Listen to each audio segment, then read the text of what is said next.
Good morning, traders and investors. My name is Roger Scott, and I'm the senior strategist of Wealth Press. Today is Friday. Thank God it's Friday. I could really use a nice little two-day break. It's August 19th. August is about two-thirds behind us, and typically August is a fairly non-volatile month. It's typically I call it the groundhog month. It's just a month where not much happens, but this year, everything is totally different this year. It's like everything is reversed. Everything. August is a crazy month. June was a mild month. It's all going crazy because we're dealing with something the world has never seen, a depression or a recessionary type of environment that's caused by a health scare, not a financial worry, and it caused everything to go out of balance.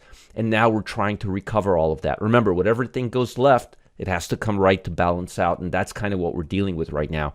And economists aren't ready for it. There's nothing in their MBA program that prepares them for a recession or an inflationary market that's due to COVID. It's not an easy time. Anyhow, not making any excuses, but it's not an easy time right now. NASDAQ down 140 points, not random, definitely not random. Dow's down 250 points.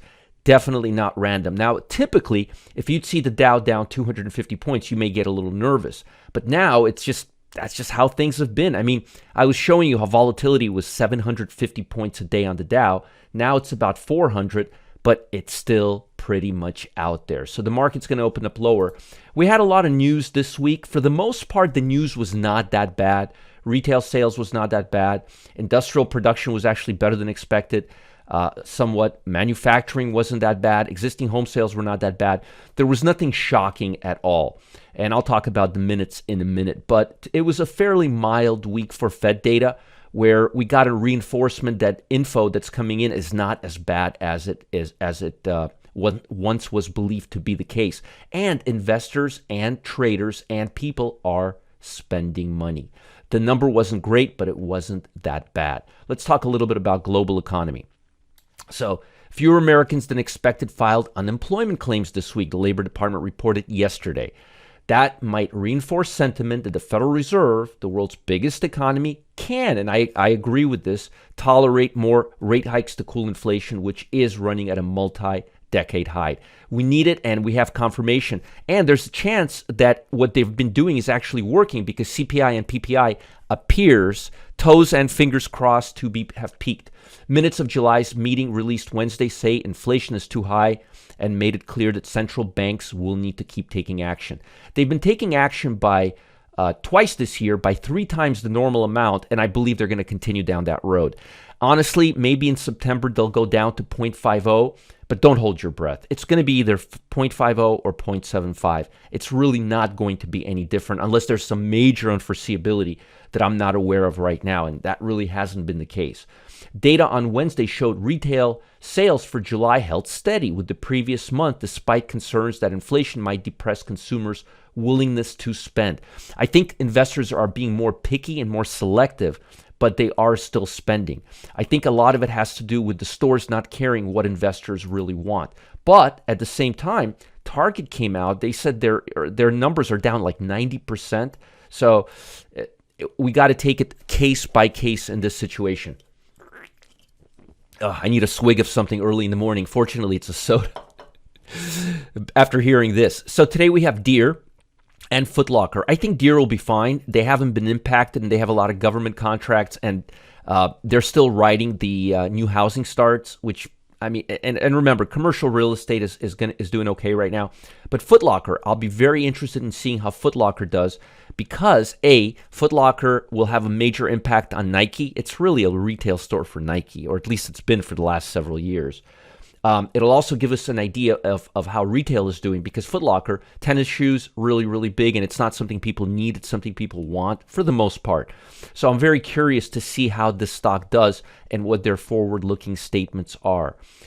In terms of sectors, folks, energy is breaking out. Look at that. It's breaking out again. I think we're going to see higher prices on energies. I think we're going to see a run-up.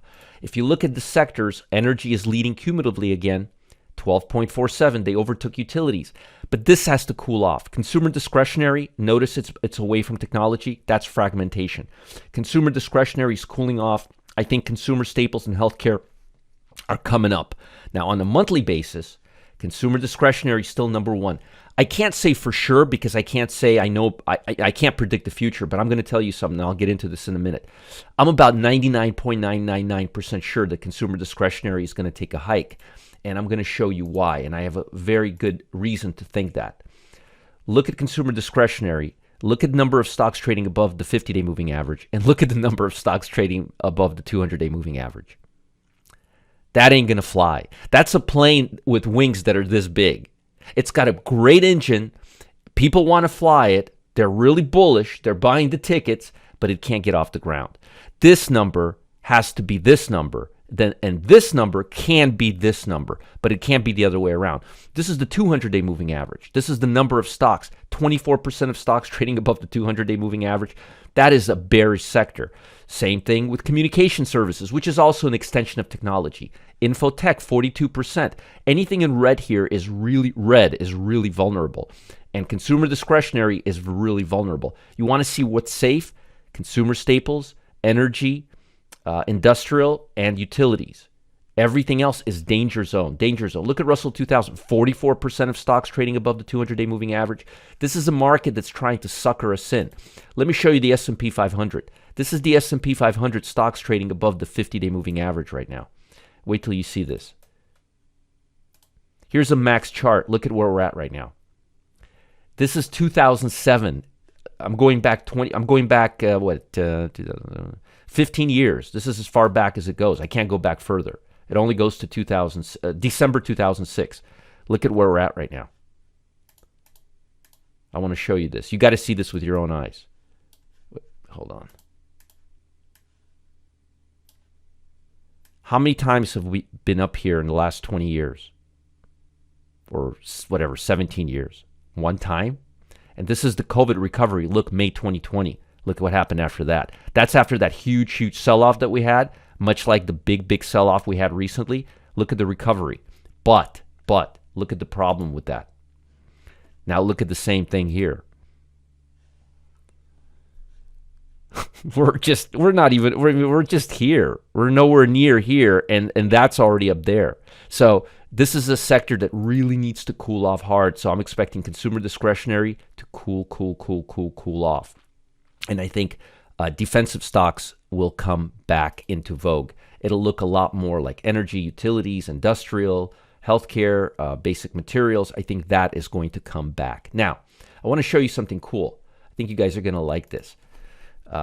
In terms of, I like energies right now. And we had a trade that we took this week in Pattern Trader on Halliburton.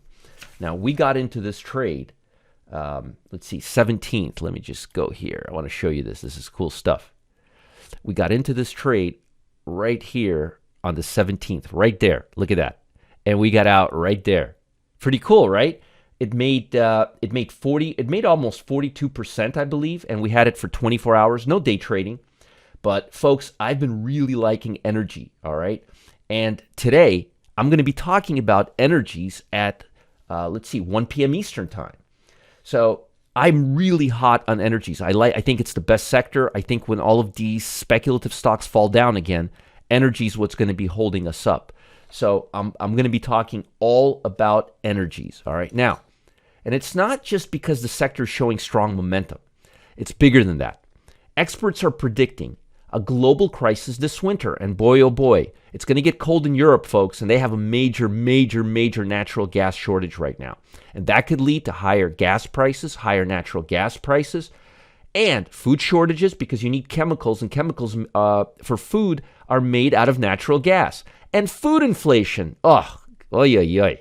it's a perfect storm for a winter crisis unlike anything we've seen before. And that's why I'm preparing my portfolio for what's to come. I'm going live, yes, live, at 1 p.m. Eastern time to fill you in on all the details. All you've got to do is show up. Plus, I'll give you details on one stock that I think will benefit a lot from this. Now, below is your access link. Make sure to bookmark this link for later access. It's happening at 1 p.m. Eastern time. Now, again, I'm really bullish on energy. This is going to be all about energies, natural gas, and how you can benefit from defensive stocks in the next couple of months. You don't want to miss out. Follow the link below. And if you're enjoying these videos, post a comment in the chat. Send me a love letter. I'm lonely. I miss you. I want to hear from you. Support@marketgeeks.com. Next week is going to be a big, big week. And remember, we've got Deere. They're expecting $6.68. And we've got Foot Locker, and they're expecting 85 cents. Next week, we'll have more data, but I'm very, very nervous that this momentum level in the S&P is going to cool off. And on discretionary, look at this. Look at this. It's pathetic. Look, it's barely giving you guys a blip up. Look at this. I mean, it's just down here. This is no recovery. This is a minor pullback. Anyway, check out Gridlock. I've been very, very bullish on energy stocks. I've been taking pattern trades in energy stocks. Pattern's gotten 14 for 14 without losers. Yes, I'm bragging. And if you've been in pattern, let me know too. I want to know. Follow the link below. Check out my live class on the energy market and how to trade defensive stocks for the second half of the year. And have a great weekend. I want to hear from you. I'm going to know if you don't send me an email or comment. Bye, guys. If you're watching on YouTube, the link is in the descriptor. Bye, guys.